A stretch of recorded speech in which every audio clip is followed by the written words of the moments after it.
শিক্ষামন্ত্রীর পদত্যাগের দাবিতে ঢাকা আরিচা মহাসড়কে বিক্ষোভ করছেন বিভিন্ন কলেজের শিক্ষার্থীরা। বিস্তারিত জানাতে যুক্ত আছেন সহকর্মী হুমায়ুন কবির। হুমায়ুন, জানাবেন শিক্ষার্থীরা আজ কি দাবি জানাচ্ছেন?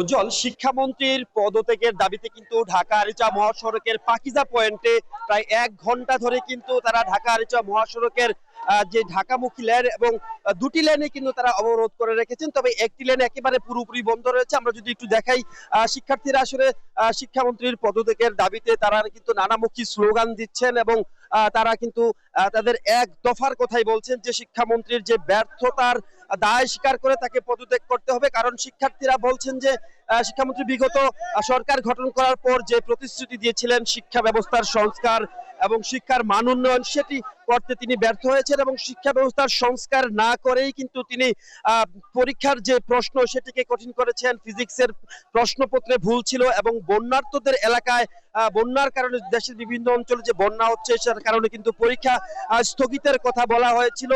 সে কারণে কিন্তু তারা সেই স্থগিতের কথা বলা হয়েছিল, কিন্তু সে দাবি কিন্তু শিক্ষামন্ত্রী মাননীয় না মেনে পরীক্ষাগুলি কন্টিনিউ করেছেন। সেসব কারণে কিন্তু তারা শিক্ষামন্ত্রীর পদত্যাগ দাবি করছেন এবং শিক্ষা ব্যবস্থাকে ঢেলে সাজানোর কিন্তু তারা দাবি জানিয়েছেন এবং শিক্ষামন্ত্রীর পরবর্তী সময়ে যোগ্য ব্যক্তিকে শিক্ষা মন্ত্রণালয়ের দায়িত্ব দিয়ে সেটিকে ঢেলে সাজানোর দাবি কিন্তু শিক্ষার্থীরা করছেন।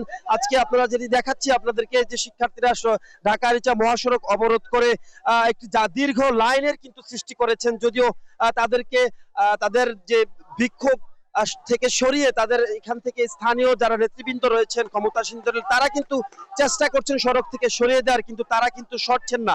আমি একটু যদি দেখাই যে এখানে কি পরিমাণে দেখানো সম্ভব হচ্ছে না, যেহেতু আমরা এক পাশে রয়েছি। কয়েক কিলোমিটার যানজট কিন্তু সৃষ্টি হয়েছে এবং দূরপাল্লার যেসব যানবাহন রয়েছে তারা কিন্তু দীর্ঘ সময় অপেক্ষার কারণে এখানে একটা সমস্যার মধ্যে পড়েছেন। এখন শিক্ষার্থীরা কিন্তু বিভিন্ন স্লোগান দিচ্ছেন। যদি আমরা একটু দেখাই, তারা শিক্ষামন্ত্রীকে উদ্দেশ্য করে ভুয়া ভুয়া স্লোগান দিচ্ছেন এবং তারা নানা রকমের কথা কিন্তু তারা এখানে বলছেন। তারা বলছেন কোন রকমের কালক্ষেপণ ছাড়াই যাতে শিক্ষামন্ত্রীর পদত্যাগ করে এই শিক্ষা ব্যবস্থাকে ঢেলে সাজাতে সরকার ব্যবস্থা নেয়, সে দাবি কিন্তু তারা জানাচ্ছেন।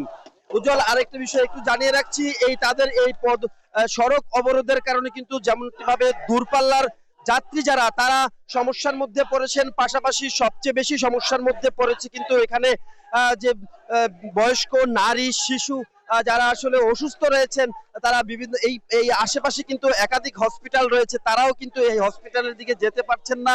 মোটামুটি একটা ভালো রকমের প্রতিবন্ধকতার মধ্যে কিন্তু তারা পড়েছেন। আমরা যদি একটু দেখাই, শিক্ষার্থীরা নানামুখী স্লোগান দিচ্ছেন এবং তারা কিন্তু সড়কে বসে পড়েছেন। তারা বলছেন তাদের এক দফা এক দাবি, শিক্ষামন্ত্রীর পদত্যাগ ছাড়া কিন্তু তারা আসলে কোন রকম কথা মানবেন না। তাদের দাবি আদায় না হওয়া পর্যন্ত তারা এই আন্দোলন চালিয়ে যাবেন, এমন কথাই কিন্তু তারা বলছেন। আমরা একটু দেখাতে চাই যে অনেকে কিন্তু হেঁটে আসলে তাদের গন্তব্যে তাদের গন্তব্যে কিন্তু রওনা করেছেন এবং তারা কিন্তু বলছেন যে সাধারণ পথচারী যারা রয়েছেন তারা বলছেন এই আন্দোলনের কারণে, বিক্ষোভের কারণে বিগত কয়েকদিন ধরে যে সমস্যার সম্মুখীন হচ্ছে সেটি তারা আসলে নিতে পারছেন না। সরকারকে প্রয়োজনীয় ব্যবস্থা নেওয়ার জন্য কিন্তু দাবি জানাচ্ছেন সড়কটি ব্যবহারকারীরা এবং পাশাপাশি শিক্ষার্থীরা বলছেন শিক্ষামন্ত্রীর পদত্যাগ ছাড়া তারা আসলে ঘরে ফিরবেন না। এই ছিল আমার কাছে সাভারের ঢাকা আরিচা মহাসড়কের বিক্ষোভের খবর নিয়ে সবশেষ। সাভার থেকে শিক্ষার্থীদের সড়ক অবরোধের খবর জানাচ্ছিলেন হুমায়ুন কবির।